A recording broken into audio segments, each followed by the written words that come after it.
Most people don't notice the moment respect starts slipping away, because it usually feels harmless at first. Someone questions a decision, a behavior, or a boundary, and the instinct kicks in: explain, justify, clarify. From the outside, it looks reasonable. From a psychological standpoint, though, every unnecessary explanation quietly signals insecurity. High-respect individuals understand something most people miss: confidence doesn't rush to defend itself. It pauses, observes, and lets discomfort sit in the room. Think about how authority works in real life. A strong leader doesn't over-explain every choice to earn approval. They make decisions, communicate clearly, and move on. The more someone explains, the more they invite judgment, negotiation, and doubt. It's like lowering the price of your own words mid-conversation. Even unintentionally, over-explaining trains others to believe your choices are up for debate.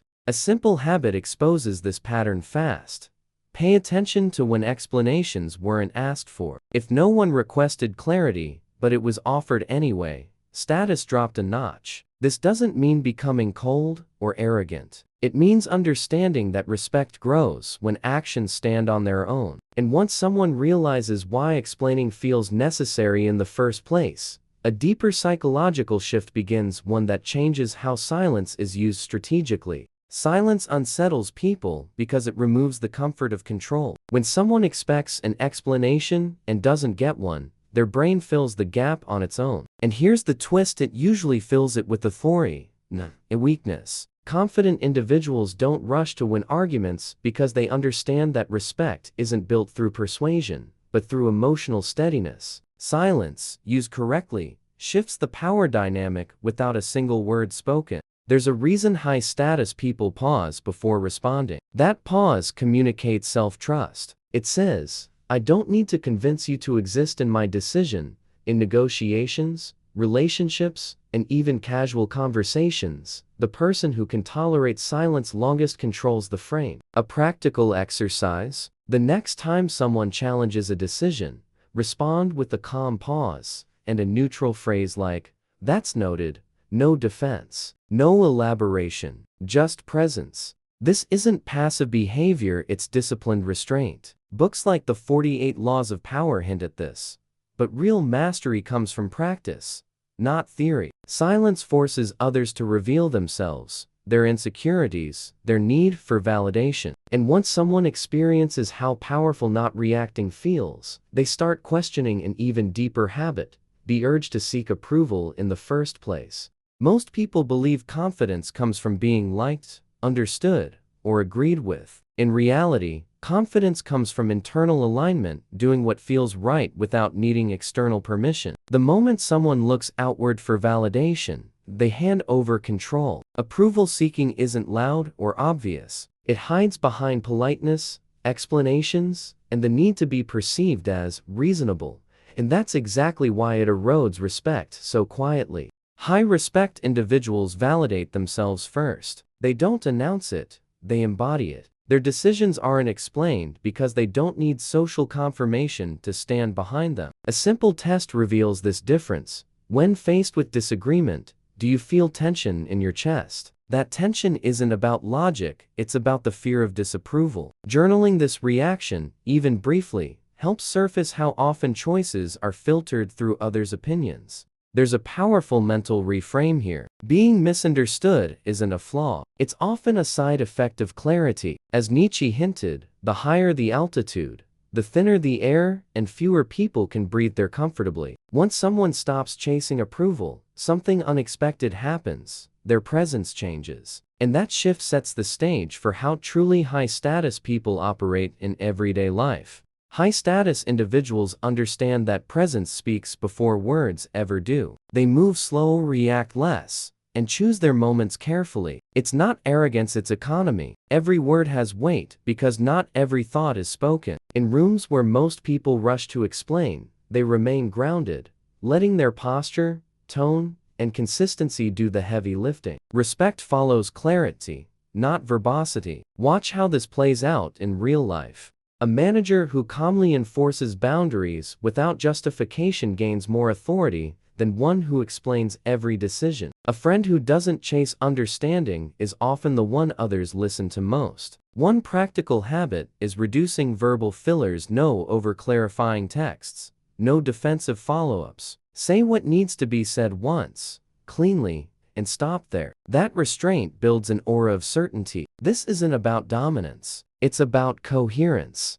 High-status people align behavior, values, and decisions so tightly that explanations become redundant. As Napoleon Hill suggested, definiteness of purpose creates magnetism. When actions consistently match intent, others sense it instinctively, and once someone experiences that level of internal alignment, the final attachment to drop is the need to be understood at all. At some point, highly respected people realize a quiet truth. Being understood by everyone is impossible, and chasing it is exhausting. The need to explain often comes from a fear of misinterpretation, rejection, or loss of connection. But paradoxically, the less someone tries to manage how they're perceived, the more solid their presence becomes. Respect grows when a person is willing to be misunderstood without flinching. Think of artists, leaders, or entrepreneurs who changed entire industries. They weren't universally understood at first. They were often criticized, doubted, even mocked. Yet they kept moving forward, not because they enjoyed resistance, but because their inner compass mattered more than external noise. A simple practice here is intentional restraint. When misunderstood, resist correcting the narrative immediately. Let time and consistency do the explaining for you. This final shift is liberating. When the need to be understood dissolves, energy returns. Decisions feel cleaner, conversations feel lighter, and respect stops being something chased. It becomes a byproduct of self-trust. Once someone experiences that freedom, they start seeing life differently, realizing this principle extends far beyond respect into every meaningful area of personal power. Most people believe respect is earned by explaining, justifying, and making sure everyone understands their intentions. Sounds logical, right? But here's the uncomfortable paradox. The more you explain yourself, the less respect you often receive. Not because people are cruel, but because human psychology doesn't reward justification, rewards certainty. Deep down, the real pain isn't about being misunderstood. It's about fearing what happens if you are. Losing approval, being judged, feeling excluded. So people talk more, clarify more, defend more, and slowly dilute their own presence. What almost no one tells you is that respect is rarely given to those who try to earn it directly. It's given to those who no longer chase it. This is about a counterintuitive shift, one that feels risky at first, almost rebellious. Learning how to stand firm without explaining, how to let silence do the work, how to become someone whose decisions don't require a footnote. And once this clicks, respect stops being something you negotiate for. It becomes something people offer naturally. Respect doesn't arrive through speeches, explanations, or perfectly crafted arguments. It shows up when actions, boundaries, and emotional control are aligned over time. The real invitation here is practical.